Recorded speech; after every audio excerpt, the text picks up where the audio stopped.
Hey David. So when I was trying to clean out the bore for the injector cup, I apparently bumped my the stop button, and the video stopped recording, and so that was annoying. But anyways, so now I cleaned out the bore for the all the green stuff that was on there, and now I'm getting ready to install the injector in there to help seat the cup, make sure that it sits in its place, and then you leave it to dry for 24 hours basically.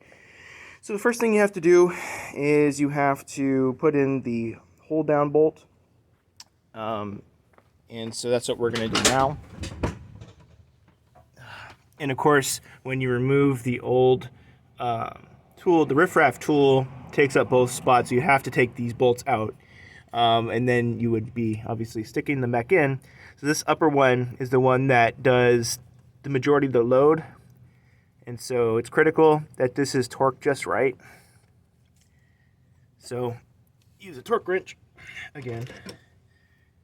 This is very, very, very particular. So I use an inch-pounds torque wrench here. 10 pounds.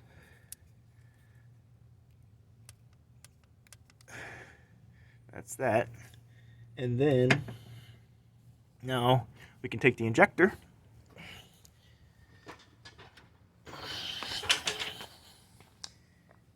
One thing you may be noticing in the videos is the fact that the oil diverter, so it would normally go about right here on the hold down bracket, and so you can see the old diverter here. We are going to be putting those back on. Those are necessary, but I don't put them on till the end because they just get in the way.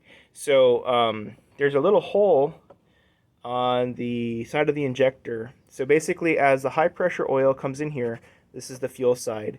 High pressure oil is in this chamber, and so when it comes in, the pintle inside will move, actually come up to allow the oil to push down on an intensifier piston inside. And it's basically, once it comes in, it has nowhere to go, and so it needs to escape. And so that's why that little hole is there. And so this, when it's in place, it will allow the oil to be shot down instead of straight out. Because if it was straight out, it would like basically hit right where the valve cover gasket is, and it would make a mess. Because it can be, the escaping oil is under a lot of pressure. So it has to go somewhere, and they don't want it to go and make a mess. So anyways, that's that. And these injectors come pre-lubricated. I always like to make sure that in the bag, that the O-rings are further lubricated.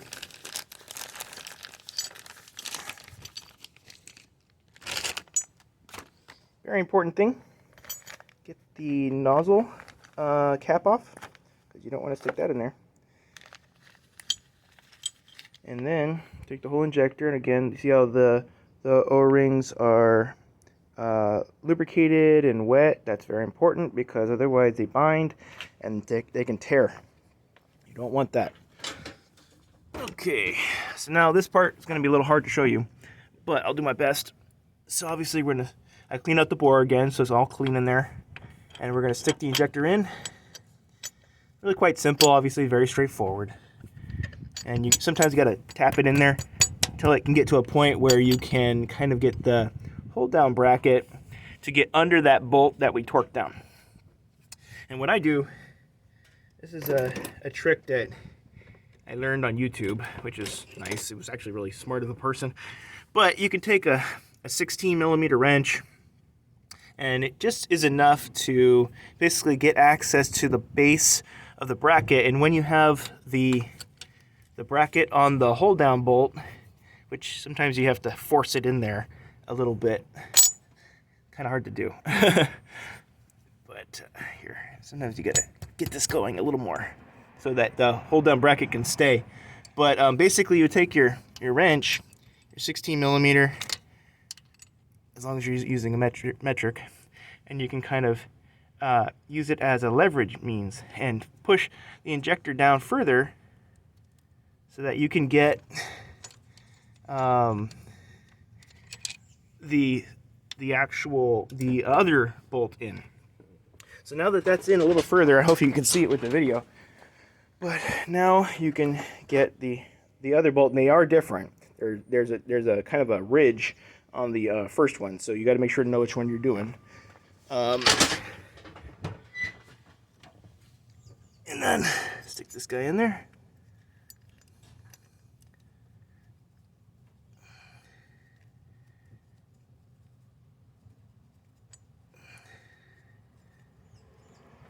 So basically, if you didn't use that wrench idea, you wouldn't have been able to get this process started because the injector would not be seated enough.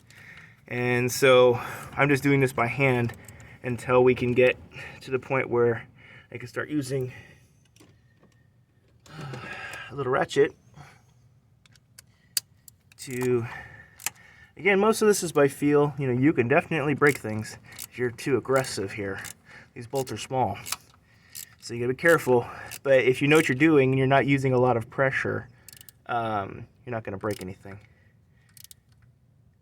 Okay, so that's about where we want to be, and that's as far as I'm going to go with by hand. Hang on, sorry. Some of these tools don't like to let go. Okay, now we're going to use the torque wrench again.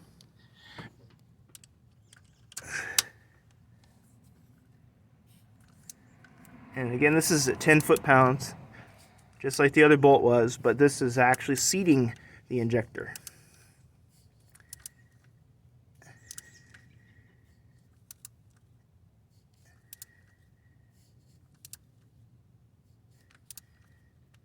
Okay, so I can feel my torque wrench getting closer, like that. That tells me I'm at my 10, so we are good. That means that the injector is installed, and again, that's holding down the cup as it dries.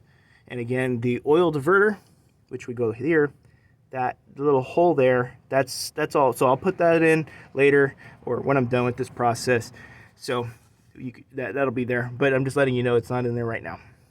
Okay, that's it. So obviously these are all the AD injectors. The AE will be going in there, and yeah, that's it. All right, thanks, David.